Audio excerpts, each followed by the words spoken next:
1 अगस्त 2022 को अमेरिकी वायुसेना का जहाज स्पान 19 सिंगापुर के पाया लिबार मिलिट्री एयरबेस पर उतरा। इस जहाज को सिंगापुर के बाद मलेशिया, साउथ कोरिया और जापान का चक्कर लगाना था।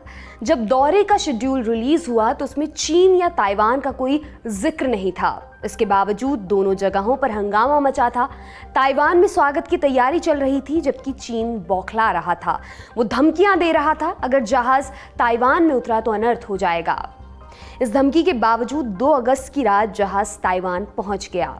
जैसे ही प्लेन का दरवाजा खुला, पूरी दुनिया भौचक रह गई। अगर इस धरती के पास दिल टाइप की कोई चीज होती होगी तो उसकी धड़कन कई गुना तेज हो गई होगी। दरअसल उस रात जिस शख्सियत ने ताइवान के एयरपोर्ट पर कदम रखा था, वैसी हिम्मत पिछले 25 सालों में किसी ने नहीं दिखाई थी। उस शख्सियत का नाम है नैन्सी पेलोसी, अमेरिकी संसद के निचले सदन हाउस ऑफ रिप्रेजेंटेटिव्स की स्पीकर। इसको भारत में लोकसभा अध्यक्ष का पद कह सकते हैं। पेलोसी की ताकत का अंदाजा लगाना हो तो अमेरिका में शक्ति का क्रम देखना होगा। उनके ताइवान जाने से अमेरिकी सरकार असहज हुई, क्योंकि अमेरिका ताइवान को आधिकारिक देश का दर्जा नहीं देता। चीन ताइवान को अपना हिस्सा मानता है। अगर कोई देश ताइवान के साथ डिप्लोमेटिक रिश्ते रखने की कोशिश करता है तो उसे चीन का कोप झेलना पड़ता है। पिछले हफ्ते ही चीन और अमेरिका के राष्ट्रपति के बीच वर्चुअल मीटिंग हुई थी। इसमें शी जिनपिंग ने साफ साफ कहा था, जो कोई आग से खेलेगा उसका हाथ जल जाएगा। उनका इशारा ताइवान में अमेरिका के बढ़ते दखल की तरफ था। इस चेतावनी के कुछ दिनों बाद ही नैन्सी पेलोसी का दौरा हुआ है। पेलोसी के पहुंचने के तुरंत बाद चीन ने अपने फाइटर जेट्स ताइवान की सीमा में उड़ाए। जेट्स बिना किसी हरकत के वापस लौट आए। हालांकि इसे तूफान की आहट का संकेत माना जा रहा है। चीन ने ताइवान के इर्द गिर्द के इलाकों में मिलिट्री ड्रिल का भी ऐलान किया है। लोहा गर्म हो चुका है। अब सब कुछ हथौड़े की चोट पर टिका है। नतीजा तरतीब या बेतरतीब निकलेगा, ये देखने वाली बात होगी। जब तक समय का पहिया उस मुकाम तक पहुंचता है, तब तक हम जान लेते हैं अमेरिका, चीन, ताइवान के उलझाऊ त्रिकोण की पूरी कहानी क्या है। नैन्सी पेलोसी के ताइवान दौरे का मतलब क्या है, चीन ने पेलोसी के दौरे का क्या जवाब दिया है, और क्या एशिया में नया यूक्रेन बनाने की तैयारी हो रही है। नमस्कार, मेरा नाम दिव्यांशी है और आप देखना शुरू कर चुके हैं लल्लन टॉप का अंतर्राष्ट्रीय प्रसंगों से जुड़ा रोजाना का कार्यक्रम दुनियादारी।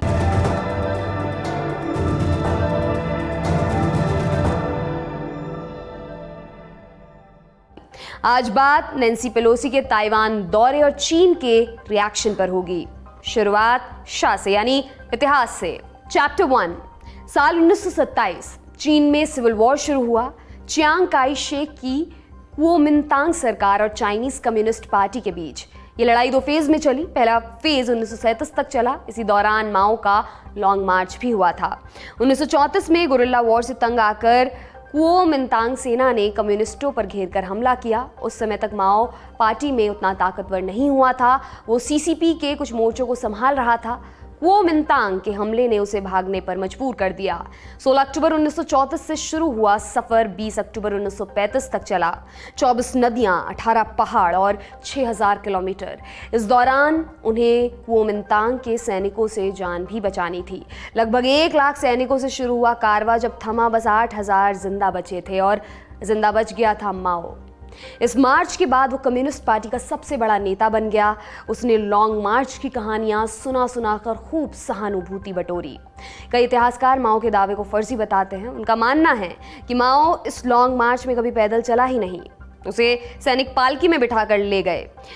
जुंग चेंग और जॉन हेलिडे ने अपनी किताब माओ द अननोन स्टोरी में लिखा, लॉन्ग मार्च के दौरान माओ एक पालकी पर सोया रहता था।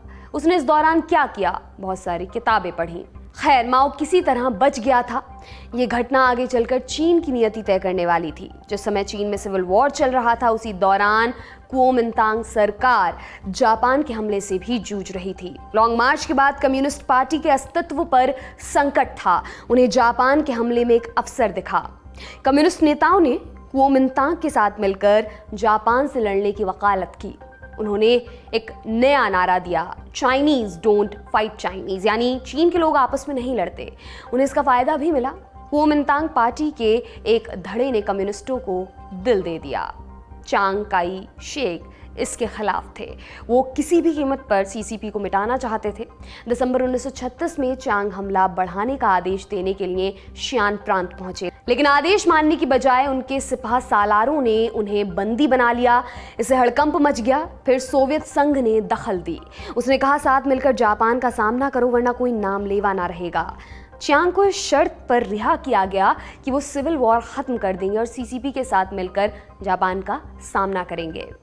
सितंबर 1937 में दोनों पक्षों में समझौता हो गया।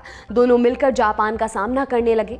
सितंबर 1939 में विश्व युद्ध शुरू हो गया। मित्र देशों ने चीन को मदद दी। इस मदद के दम पर उन्होंने जापान को हरा दिया।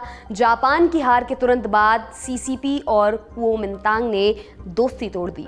सिविल वॉर का दूसरा फेज शुरू हो चुका था। इस फेज में सीसीपी ने निर्णायक जीत हासिल की। 1 अक्टूबर 1949 को माओ जेडोंग ने पीपल्स रिपब्लिक ऑफ चाइना की स्थापना की। चियांग और उनकी पार्टी का क्या हुआ? उन्हें अपना बोरिया बिस्तर लेकर मेनलैंड चाइना से भागना पड़ा। वे चीन के पूरब में समुद्र में बसे फार्मोसा द्वीप पर पहुंचे। वहां उन्होंने रिपब्लिक ऑफ चाइना की स्थापना की। इसी को ताइवान के नाम से जाना जाता है। दूसरे विश्व युद्ध में अमेरिका और सोवियत संघ दोनों ने चीन की मदद की थी। चीन के सिविल वॉर को लेकर अमेरिका के विदेश मंत्रालय ने एक श्वेत पत्र जारी किया। इसमें कहा गया कि अमेरिका ना तो सिविल वॉर का नतीजा बदल सकता है और ना ही उसे इसकी कोशिश करनी चाहिए। इसे दूर रहने में ही भलाई है। दूसरे विश्व युद्ध के तुरंत बाद कोल्ड वॉर शुरू हो गया। दुनिया 2 धड़ों में बंट गई। सोवियत संघ और अमेरिका। वैचारिक नजरिए से चीन सोवियत संघ के करीब था। हालांकि अमेरिका चीन के सिविल वॉर को चुपचाप देख रहा था। पीपुल्स रिपब्लिक ऑफ चाइना की स्थापना के बाद कुछ अमेरिकी अधिकारी माओ से मिलने आए। उन्होंने दोस्ती का हाथ बढ़ाया, मगर माओ ने सोवियत संघ को वचन दे रखा था। अमेरिका पीछे हट गया। उसने चियांग के रिपब्लिक ऑफ चाइना यानी ताइवान को आधिकारिक दर्जा दे दिया। यूनाइटेड नेशंस सिक्योरिटी काउंसिल की स्थायी सीट भी ताइवान के हिस्से में आई। चैप्टर 2। एक तरफ चीन अपना प्रभुत्व बढ़ाने के लिए हाथ पैर मार रहा था, दूसरी तरफ उत्तर में उसके 2 पड़ोसी आपस में सिर फोड़ रहे थे। जून 1950 में नॉर्थ कोरिया ने साउथ कोरिया पर हमला कर दिया। नॉर्थ को सोवियत संघ जबकि साउथ को अमेरिका का सपोर्ट था। हमले के बाद अमेरिका के नेतृत्व में यूएन की सेना साउथ को बचाने उतरी। जब लड़ाई चीन की सीमा के पास पहुंचने लगी तब माओ ने हस्तक्षेप करने का मन बनाया, लेकिन उसे सपोर्ट चाहिए था। ऐसे में स्टालिन ने कहा, हम साथ साथ हैं। ये सुनते ही माओ ने पीपल्स वॉलंटियर्स फोर्स को कहा, गो अहेड। इसके बाद ही अमेरिका के राष्ट्रपति हेनरी ट्रूमैन ने नौसेना के 7वें बेड़े को ताइवान स्ट्रेट की तरफ रवाना किया। इससे पहले उनका इस इलाके में दखल देने का कोई इरादा नहीं था। क्यों नहीं था, इसके पीछे एक दिलचस्प कहानी है। साल 1947 की बात है। 7 मार्च को अमेरिका में कैबिनेट की एक मीटिंग हुई। इसमें राष्ट्रपति ट्रूमैन ने चियांग काई शेक को लेकर एक तीखा बयान दिया था। उन्होंने कहा था कि चियांग कुओमिंतांग का नेता बनने के लायक नहीं है। उसे किसी तरह की मदद देने का मतलब होगा कि हम अपना पैसा पानी में बहा रहे हैं। मीटिंग के 5 दिन बाद ट्रूमैन ने एक भाषण दिया। ट्रूमैन ने ऐलान किया कि जहां कहीं भी निरंकुश ताकतों का खतरा होगा वहां अमेरिका मदद का हाथ बढ़ाएगा। उनका इशारा कम्युनिस्टों की तरफ था। इसे ट्रूमैन सिद्धांत के नाम से जाना गया। इस सिद्धांत पर एक बहस शुरू हुई। क्या ट्रूमैन का मतलब पूरी दुनिया से था? क्या इसमें चीन भी शामिल है? बहस के बाद हर जगह शब्द हटा लिया गया, यानी ट्रूमैन सिद्धांत चीन में नहीं लागू होने वाला था। फिर आया साल 1949 का। डीन एचिसन अमेरिका के विदेश मंत्री बने। उनका आकलन था कि ताइवान द्वीप का कोई सामरिक महत्व नहीं है। उस समय अमेरिका की सेना और सरकार इस बात पर एकमत थी कि ताइवान को बचाने की कोशिश करने से समय और पैसे की बर्बादी होगी। उस समय अमेरिका मार्शल प्लान पर काम करने में व्यस्त था।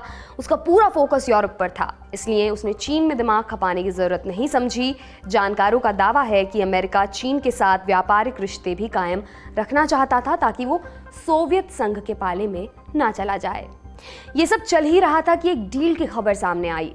फरवरी 1950 में माओ के चीन ने स्टालिन के सोवियत संघ के साथ मैत्री की संधि कर ली थी। संधि से पहले ही इसकी एक कॉपी अमेरिकी खुफिया एजेंसी CIA के हाथ लग चुकी थी। इसमें एक सीक्रेट दर्ज था। इसके मुताबिक 1950 के बसंत में चीन ताइवान के ऊपर हमला करने वाला था और अगर अमेरिका उसे बचाने आता तो सोवियत संघ भी अपनी सेना उतार देता। उसी समय चियांग काई शेक के मंसूबे भी बढ़ रहे थे। चियांग तीसरा विश्व युद्ध करवाना चाहते थे। उनको भरोसा था कि अगर चीन ने उन पर हमला किया तो अमेरिका बचाने आएगा, इसलिए वो चीन को लगातार उकसा रहे थे। ट्रूमैन सरकार किसी भी हालत में इस टकराव से बचना चाहती थी। उनका मानना था कि ताइवान स्ट्रेट का न्यूट्रल बने रहना ही सबके हित में होगा। जब कोरिया वॉर शुरू हुआ तब टकराव की आशंका और बढ़ गई। ऐसी स्थिति में ट्रूमैन ने नौसेना की एक फ्लीट ताइवान स्ट्रेट में तैनात कर दी। इसका मकसद दोनों पक्षों को एक दूसरे पर हमला करने से रोकना था। चैप्टर 3। 1953 में कोरिया वॉर पर विराम लग गया। याद रहे, ये युद्ध अभी तक आधिकारिक तौर पर खत्म नहीं हुआ था। इसके बाद यूएस नेवी ने ब्लॉकेड हटा लिया। 1954 में चांग ने अपनी सेना को चीन की सीमा से थोड़ी दूर पर बसे 2 द्वीपों किमेन और मात्सू पर बिठा दिया। उनसे चीन पर हमला करने के लिए कहा गया। चीन ने जवाब दिया। बात इतनी बढ़ी कि ताइवान पर हमले का खतरा मंडराने लगा। तब दिसंबर 1954 में अमेरिका और ताइवान ने Sino American mutual defence treaty पर दस्तखत किए। संधि के मुताबिक अगर एक देश पर कहीं से बाहरी आक्रमण होता है तो दूसरा देश उसकी सैन्य मदद करेगा। इस संधि में किमेन और मात्सू द्वीपों को शामिल नहीं किया गया था। इसका दायरा सिर्फ ताइवान द्वीप तक सीमित था। इस घटना को पहले ताइवान स्ट्रेट क्राइसिस के तौर पर जाना जाता है। 1958 में दूसरा ताइवान स्ट्रेट क्राइसिस हुआ। इस दौरान भी चीन ने ताइवान के द्वीपों पर खूब हमले किए। हालांकि फिर मामला शांत पड़ गया। निर्णायक युद्ध की नौबत नहीं आई। क्लासिफाइड डॉक्यूमेंट से पता चलता है कि दोनों क्राइसिस के समय अमेरिका में चीन के ऊपर परमाणु बम गिराने की बात चली थी, लेकिन सोवियत संघ के डर से वो पीछे हट गया। चीन पर परमाणु हमले का खतरा बढ़ रहा था। उसने सोवियत संघ से मदद मांगी। सोवियत राजी हो गया। उसने बम बनाने की तकनीक बांच दी। चीन का काम चल ही रहा था कि सोवियत संघ में सरकार बदल गई। निकिटा क्रुश्चेव पश्चिम से संबंध सुधारना चाहते थे। वो हथियारों पर नियंत्रण की बात करने लगे। इस वजह से सोवियत संघ और चीन की दोस्ती में दरारें आने लगीं। फिर चीन ने अपने दम पर न्यूक्लियर हथियार हासिल किया। अक्टूबर 1964 में चीन ने शिनजियांग में पहले परमाणु बम का सफल परीक्षण किया। 1969 आते आते चीन और सोवियत संघ आमने सामने आ गए। दोनों देशों की सेना सीमाओं के निर्धारण को लेकर आपस में भिड़ने लगी। ये संघर्ष 7 महीने तक चला और इस घटना ने 2 लोकोक्तियों को धरातल पर उतार दिया। नंबर 1, दुश्मन का दुश्मन दोस्त होता है। नंबर 2, अंतर्राष्ट्रीय राजनीति में स्थायी दोस्ती या स्थायी दुश्मनी जैसी कोई चीज नहीं होती। चैप्टर 4। जैसे ही चीन और सोवियत लड़े, अमेरिका ने अपना दांव चल दिया। साल 1971 अप्रैल का महीना था। जापान में वर्ल्ड टेबल टेनिस चैंपियनशिप चल रही थी। इसी दौरान अमेरिका और चीन के खिलाड़ियों के बीच मुलाकात हुई। उनमें से एक ने चीन आकर खेलने की इच्छा जताई। चीन का विदेश मंत्रालय राजी हो गया। उन्होंने अमेरिकी टीम को बीजिंग आकर खेलने का न्योता दिया। वे मान गए। 1949 में कम्युनिस्ट क्रांति के बाद से पहली बार इस तरह के किसी अमेरिकी गुट को चीन में एंट्री मिली थी। इस घटना को टेबल टेनिस डिप्लोमेसी या पिंग पोंग डिप्लोमेसी के नाम से भी जाना जाता है। इस दौरे ने जमी बर्फ पिघलने का संकेत दे दिया था। जुलाई 1971 में अमेरिका के राष्ट्रपति रिचर्ड निक्सन थे। उन्होंने अपने राष्ट्रीय सुरक्षा सलाहकार हेनरी किसिंजर को बुलाकर कहा, उनकी आबादी दुनिया की कुल जनसंख्या का लगभग 25% है। वे अभी सैन्य शक्ति नहीं है, लेकिन आज से 25 बरस बाद वे दुनिया की दशा और दिशा तय करेंगे। निक्सन के आदेश पर किसिंजर ने चीन की गुप्त यात्रा की। वहां उन्होंने चीन के प्रधानमंत्री चाउ एन लाई से मुलाकात की। बात बनने लगी थी।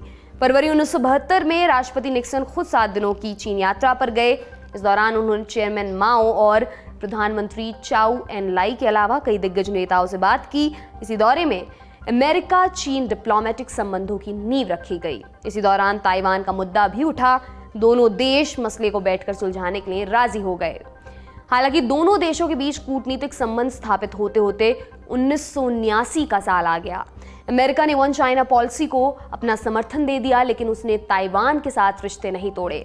अप्रैल 1979 के ताइवान रिलेशंस एक्ट के तहत अमेरिका ने संबंध बरकरार रखे। सब ठीक चल रहा था कि इसी बीच चीन में कम्युनिस्ट सरकार का विरोध होना शुरू हो गया। 1979 में तियानमेन स्क्वायर में लाखों स्टूडेंट्स ने प्रोटेस्ट किया। डेंग जियाओपिंग के आदेश पर प्रदर्शनकारियों के ऊपर टैंक चलाया गया। अमेरिका पर कार्रवाई करने का दबाव बढ़ा। उसने चीन को बेचे जा रहे हथियारों पर रोक लगा दी और आपसी संबंध भी बिगाड़ लिए। तब तक 1990 का दशक आ चुका था। चीन कम्युनिस्ट शासन को लेकर सख्त था। वहीं ताइवान लोकतंत्र की दिशा में आगे बढ़ रहा था। वहां के लोग खुद को चीन से अलग करके देखने लगे थे। 1995 में ताइवान के राष्ट्रपति ली टेंग हुई अमेरिका के दौरे पर गए। उन्हें अपनी यूनिवर्सिटी से बुलावा आया था। चीन इस दौरे से इतना नाराज हुआ कि उसने ताइवान की समुद्री सीमा में मिसाइल टेस्टिंग शुरू कर दी। 1996 में ताइवान ने राष्ट्रपति चुनाव कराने का फैसला किया। पहली बार जनता को सीधे अपना नेता चुनने का अधिकार मिला था। चीन चुनाव के खिलाफ था। उसने फिर से मिसाइल टेस्टिंग शुरू की, लेकिन इस बार अमेरिका बीच में आ गया। उसने अपने 2 एयरक्राफ्ट कैरियर ताइवान की तरफ रवाना कर दिए। चीन को पीछे हटना पड़ा। ताइवान में चुनाव हुए और लोकतांत्रिक प्रक्रिया का सिलसिला शुरू हो गया। उस समय से अब तक चीन और अमेरिका के बीच तनाव घटने की बजाय बढ़ा ही है। शिनजियांग में उइगर मुस्लिमों के नरसंहार का मसला हो या वन बेल्ट वन रोड हो या ताइवान का मसला हो, दोनों देश एक दूसरे के खिलाफ जहर उगलते रहते हैं। चीन ताइवान को लेकर सबसे अधिक सजग है। शी जिनपिंग ने कहा भी है कि जब तक ताइवान को चीन की सीमा में मिला नहीं लिया जाता, तब तक चीन का गौरव नहीं लौट सकता। वो इसे हासिल करने के लिए किसी भी हद तक जाने की बात करते रहे हैं। आज हम ये किस्सा आपको सुना क्यों रहे हैं? दरअसल अमेरिका ने एक बार फिर से चीन की उसी दुखती रग पर हाथ रख दिया है। नैन्सी पेलोसी ने ताइवान का दौरा कर चीन को नाराज कर दिया है। 2 अगस्त को ताइवान पहुंचने के बाद उन्होंने वहां की राष्ट्रपति साई वेंगयेन से मुलाकात की। पेलोसी ने दोहराया कि अमेरिका ताइवान में लोकतंत्र की रक्षा के लिए प्रतिबद्ध है। जहां तक पेलोसी की बात है, चीन की आलोचना का उनका लंबा इतिहास रहा है। पेलोसी 1987 में पहली बार सांसद बनी थी। 1991 में वो अपने 2 साथियों के साथ तियानमेन स्क्वायर पर पहुंच गईं। चीन की इजाजत के बिना उन्होंने चौक पर एक बैनर भी फहराया, जिसके ऊपर लिखा था चीन में लोकतंत्र के लिए शहीद हुए लोगों के नाम। बीजिंग पुलिस ने किसी तरह उनको रोका। चीन के विदेश मंत्रालय ने खूब आलोचना भी की थी। उइगर मुस्लिमों के नरसंहार और आलोचकों की गिरफ्तारी को लेकर भी पेलोसी काफी मुखर रही हैं। उन्होंने खुलकर इसका विरोध किया है, कई बार अमेरिका की सरकार की नीति से उलट जाकर भी। जहां तक नैन्सी के करियर की बात है, वो पिछले 35 सालों से संसद का हिस्सा हैं। फिलहाल निचले सदन के स्पीकर के तौर पर 4था कार्यकाल चल रहा है। 82 बरस की पेलोसी हाउस ऑफ रिप्रेजेंटेटिव्स की पहली महिला स्पीकर थीं। उन्होंने अपनी शर्तों पर सदन चलाया है। डोनाल्ड ट्रंप के पूरे कार्यकाल के दौरान उन्होंने उनकी नाक में दम करके रखा था। एक बार तो पेलोसी ने ट्रंप के पीछे बैठे बैठे उनका भाषण फाड़ दिया था। जब ट्रंप समर्थकों ने कैपिटल हिल में दंगा किया था, तब उनके निशाने पर पेलोसी भी थीं। दंगाइयों ने उनके दफ्तर में काफी तोड़फोड़ मचाई थी और उनके ऊपर हमला करने के लिए ढूंढ रहे थे। जानकारों की माने तो पेलोसी के ताइवान दौरे ने अमेरिका को असहज कर दिया है। यूक्रेन संकट से परेशान अमेरिका के लिए एक नई चुनौती परेशान करने वाली है। व्हाइट हाउस की तरफ से माहौल को ठंडा करने की कोशिशें चल रही हैं, लेकिन चीन के लिए शांत रह पाना इतना आसान नहीं है। चीन पहले की तुलना में काफी मजबूत स्थिति में पहुंच चुका है। अगर उसने इस बार कुछ नहीं किया तो ये शी जिनपिंग की सत्ता को कमजोर साबित करेगा। चीन के सरकारी मुखपत्र ग्लोबल टाइम्स की रिपोर्ट के अनुसार चीन ताइवान के इर्द गिर्द 1996 से भी बड़ी मिलिट्री ड्रिल करने जा रहा है। 1996 में मिसाइल टेस्टिंग के बाद ताइवान की सुरक्षा के लिए अमेरिका को बीच में आना पड़ा था। अब सवाल यह आता है कि क्या ताइवान एशिया का यूक्रेन बन सकता है? इसका सटीक जवाब बस भविष्य के गर्भ में कैद है। जानकारों का कहना है कि चीन आंख दिखाकर काम चलाएगा। जिनपिंग फिलहाल के लिए अस्थिरता नहीं चाहते हैं, इसलिए वो युद्ध शुरू करने से बचेंगे। अभी दोराहे वाली स्थिति बनी हुई है। देखना दिलचस्प होगा कि ये संकट किस दिशा में मुड़ता है। इस मामले पर हमारी नजर लगातार बनी रहेगी। आप बने रहिए लल्लन टॉप के साथ। और एक बात, डॉक्टर विकास दिव्यकीर्ति के इंटरव्यू का आप सभी को बेसब्री से इंतजार था। आपका इंतजार खत्म होता है। अब पूरा वीडियो आप देख सकते हैं लल्लन टॉप ऐप पर। डाउनलोड लिंक मिलेगा डिस्क्रिप्शन बॉक्स में। तो आज का दुनियादारी यहीं पर समाप्त होता है। कल फिर आपसे मुलाकात होगी, इसी उम्मीद के साथ विदा लेती हूँ। शुक्रिया, शुभ रात्रि।